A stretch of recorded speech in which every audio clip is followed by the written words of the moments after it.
Thank you for listening to the Manage Smarter podcast. Your hosts, C. Lee Smith and Audrey Strong, navigate new ways to hire, develop, and retain talent, helping your team soar to higher performance. This is the Manage Smarter podcast.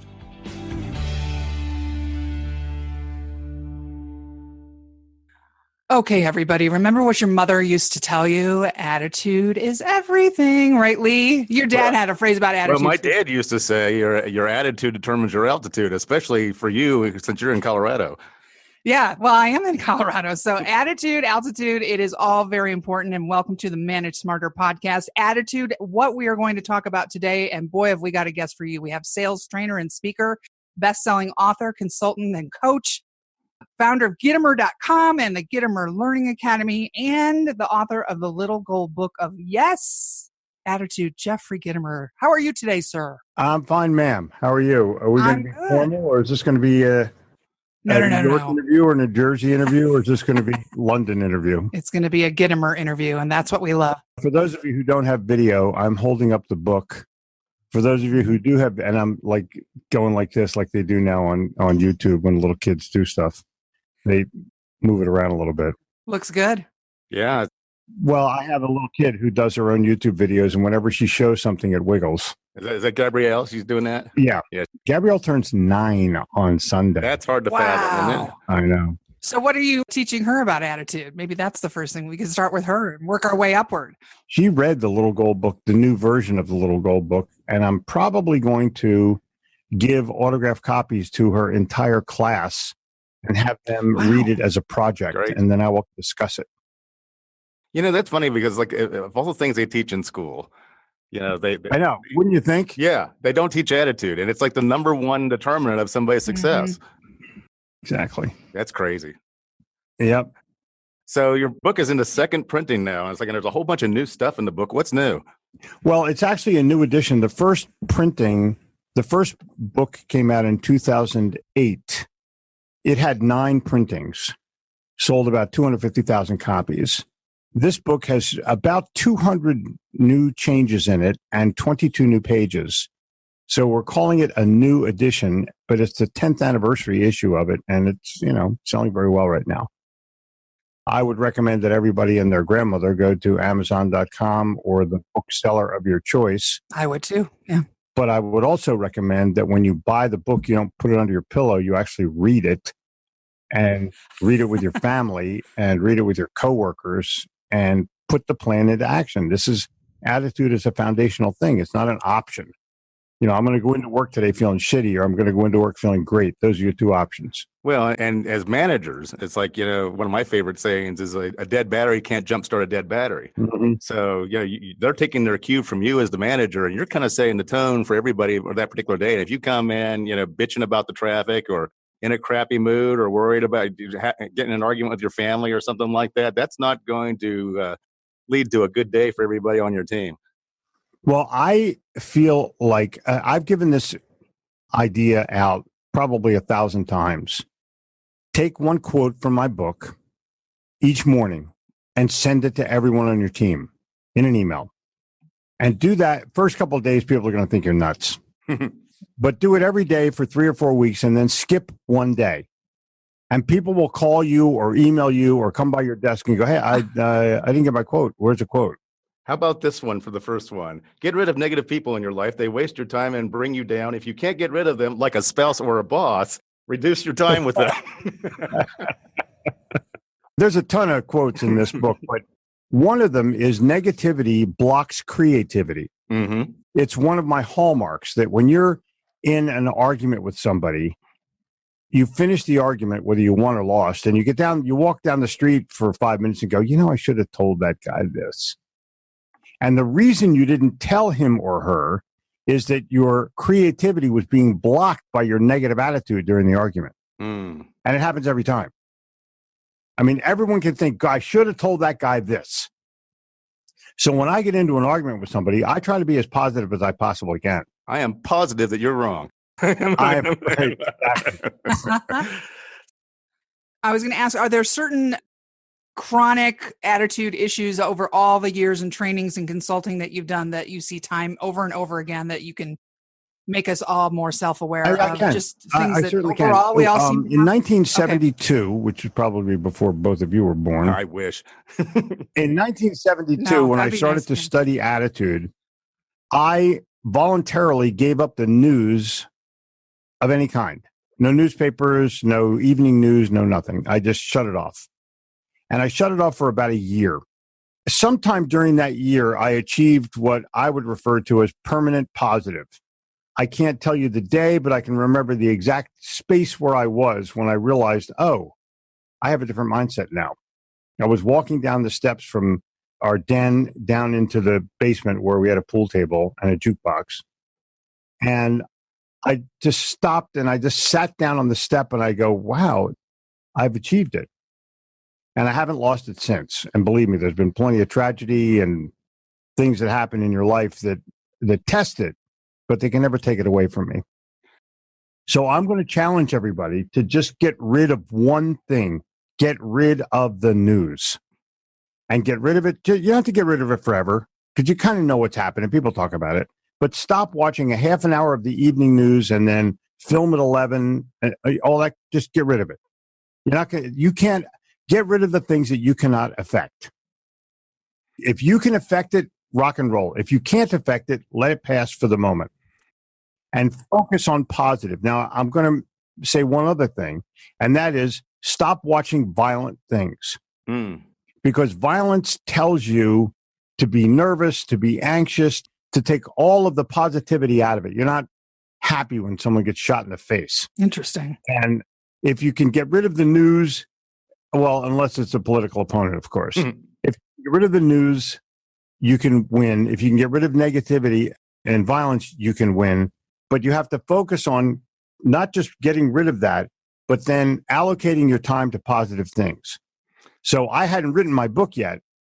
So I was reading How to Win Friends and Influence People. I was reading Power of Positive Thinking, Norman Vincent Peale. I was reading Napoleon Hill, Think and Grow Rich. I was reading anything I possibly could to feel good about it. And I listened to funny things. And then I listened to The Strangest Secret by Earl Nightingale, which said, you become what you think about all day long. Actually, he said, we become what we think about all day long. So how do you wake up happy? I know you recommend people do that, but how do you wake up happy before you've had your first cup of coffee? Lee, it's a choice. It's a choice. You wake up and your feet hit the ground and you make a decision. It's a great day or it's a crappy day. What I do in the evening is write everything down that's in my head, whether it's something I have to do or something I want to think about or something I want to write, whatever it is, I write it down and then I don't have to think about that. So I wake up in the morning and I wake up with solution or answer and I'm happy. I'm happy to let my feet hit the ground and, I don't need a cup of coffee, but I'll drink one. I try not to need anything. And as long as I'm not needy and as long as I'm alive and kicking, I'm a happy guy. And I don't have bad days. I might have a bad minute or two. I might get pissed off at somebody with the airplane or something, but I don't wear it. I don't, oh, God. And people get pissed off all day. People are angry. So I'll have people that come to my seminars and they were pissed off before they walk in. They're pissed off the whole time they're at my event, and they're pissed off when they leave. They're just pissed off people. I can't do anything with those people. So speaking to those people, as like just about every manager that I consult with and work with, and even myself, is like have to deal with toxic employees who have shitty attitudes. It's like, so what's some of your advice in dealing with those people? Fire them. Actually, my advice is get them a job at your competitor and let them piss people off over there. Because why do you want to walk into somebody whose every day is like a pain in the ass? You don't. Yeah. So I would, like bad breath, I would give them a copy of the little gold book of Yes Attitude. I will inscribe it for them saying, you need this as bad as anyone I've ever met. And let them read the book and see if that makes any difference. And if it doesn't, they're going to have to be happy or unhappy someplace else. It's like a giant mint for your attitude. Bingo. It is definitely a mint. But what you're saying is if you're an organization that is geared toward coaching and helping people and that sometimes this just can't be helped, a bad attitude. Right. For every 25 people you have, there's going to be one who's in a bad way. And there's nothing you can do about it other than try to help them the best you possibly can. And then sometimes people just have to be successful someplace else. So do you have a favorite out of all of the entries in the book that you particularly like? My favorite thing comes at the end when I talk about how you can maintain this for fulfillment and then pass it on to somebody else. Attitude is contagious. If it's cool enough, people will want to hang around you. If it's good enough, people will want to, be with you or introduce people to you. It's a really nice thing to have happen. But my favorite thing in there is when my granddaughter was sitting at the breakfast table with me. The chapter is called Morgan Spills a Yes. And I tell people that a yes attitude or positive attitude, you don't always have to say yes, but it has to be a yes kind of phrase. So we're sitting around having breakfast, and one of my daughters and two of my granddaughters, and food arrives, and the first thing happens is Morgan, who was 8 at the time, spills her drink all over everything. And she goes like this, okay. First spill of the day. And that's a yes attitude. Yeah. And my granddaughters are now, my other granddaughters are going, Pop, can I be in the next book? Because Morgan has a brag, you know what I mean? It's pretty cool. Yeah, they compete. When she said it, I knew I had a story forever. That sounds like a great kid's book, by the way. Oh, yeah. Yeah, that's fantastic. Yeah, I think that's going to be the next iteration. I'm going to have to sit down with a bunch of kids and write a yes attitude book for kids. I think that would be huge. Because as I'm going through here, like there's a passage in the book about yes attitude for your children and everything like that. So naturally, whenever I see anything involving parenting, I strike the word parenting and write the word management. Exactly. I would tell you that Gabrielle and I are secretly writing 2 books, and you'll see them probably in about a year. That would be amazing. I would really like to see that. Yeah. Do you want to, other than us telling people to get the book, do you also want to talk about the online library? Not a little bit yet. While we're talking about books? I can't do that yet. It's not launched yet. But I can tell you that if you go to my online academy, the Gitomer Learning Academy.com, you can get the entire Yes Attitude ensemble. We have a sales warrior course right now that we're offering, I think, for $200. And that includes the attitude course. But it also includes how to overcome objections, how to close a sale, and a course on value, which is probably the most misunderstood word in the world of sales. But you can subscribe to the whole Learning Academy. It's easy to do. Just go to GitomerLearningAcademy.com, and the world will beat a path to your door.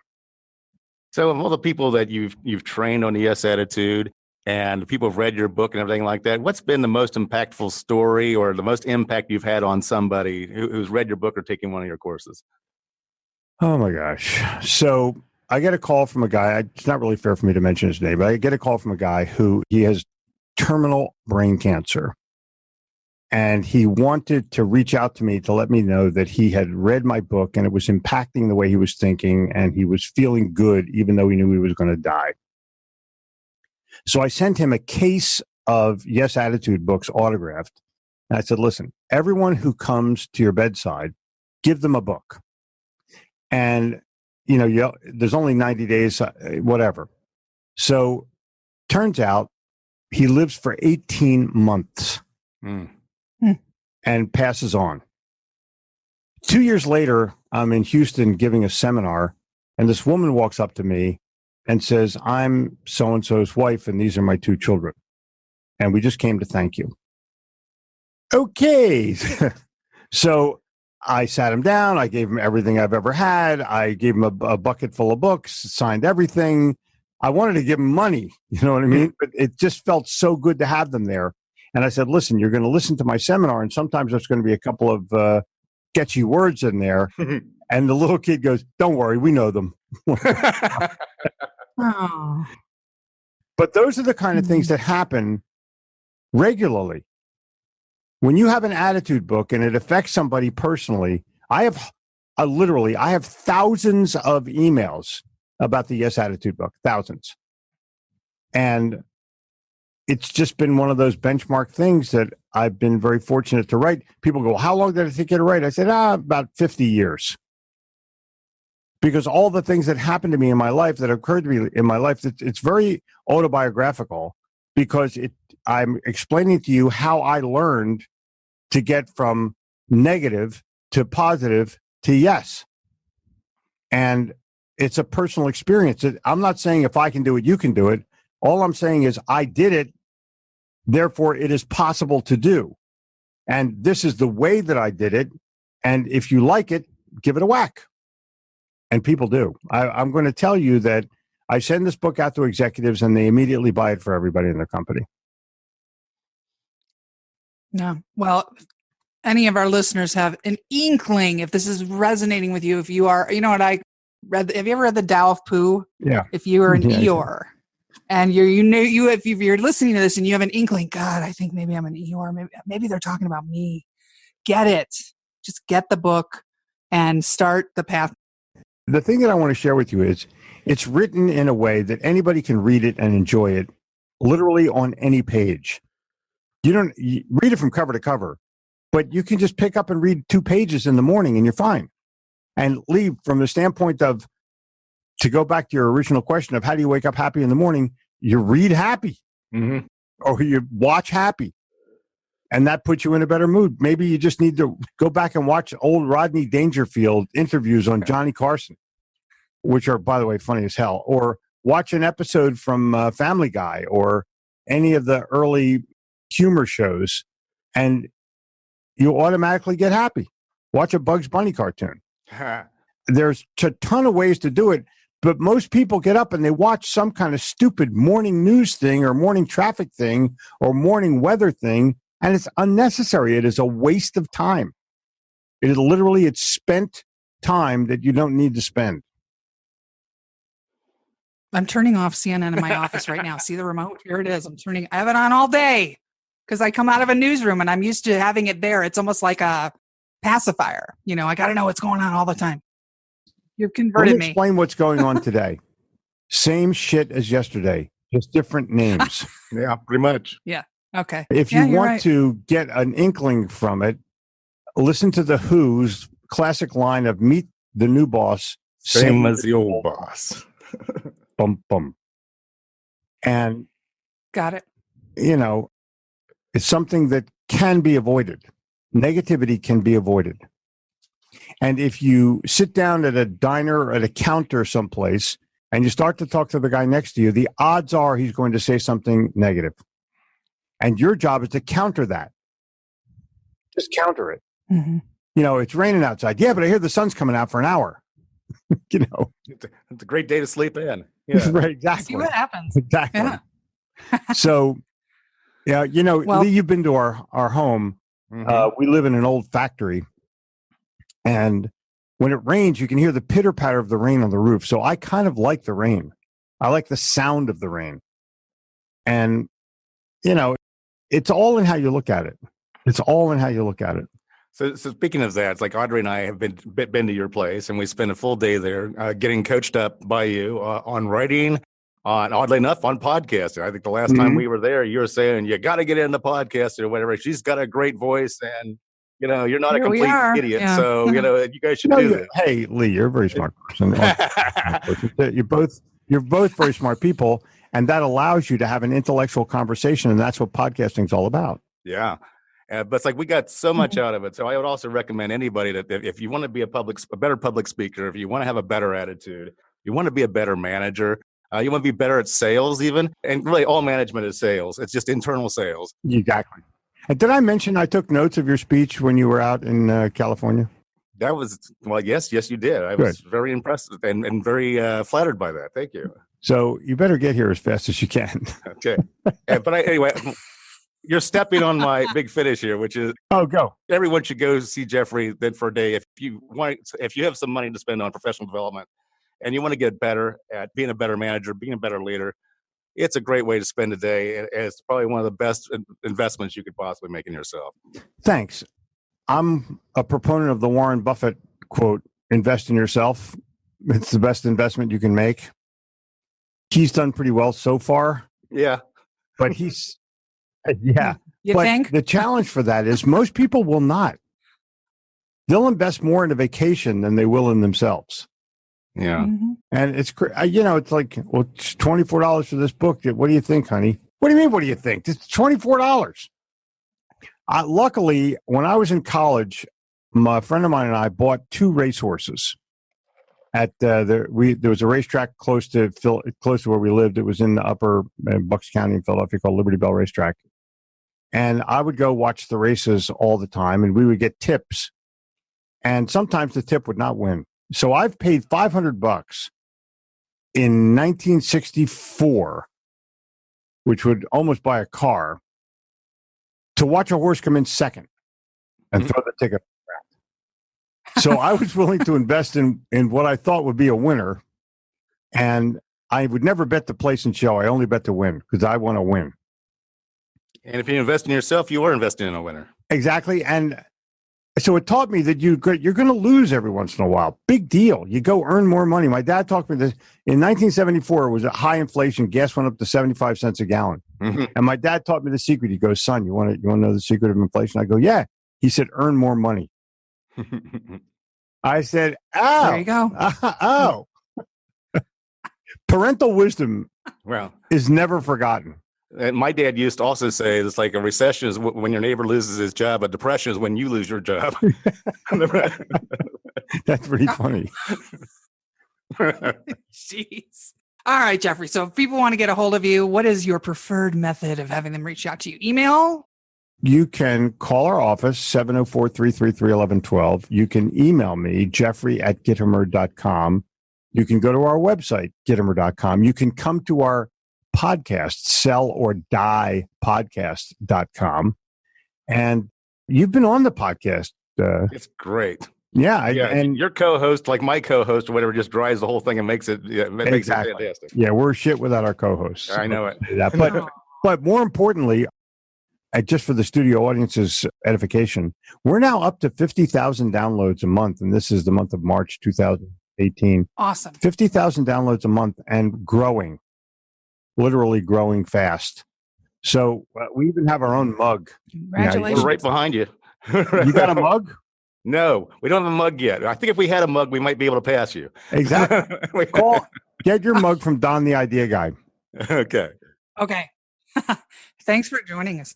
Oh, no problem. It's my total pleasure. And perhaps we'll do it again, maybe in another couple of months so that we can talk about what has happened since then. Because I've got bunch of new things happening. You have a bunch of new things happening. Yeah. So let's try to stay in touch because leadership and attitude go hand in hand. And that's what we'll talk about maybe the next time we have you on the podcast. It'll be a pleasure. It'll be a pleasure. Thank you so much, Jeffrey. It's always great to talk to you. Nice to talk to you too. Jeffrey. Cheers.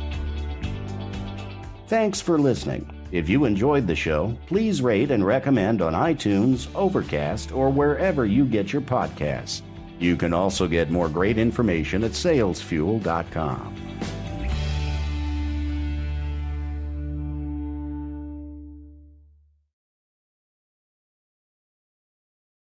This podcast is a part of the C-Suite Radio Network. For more top business podcasts, visit c-suiteradio.com.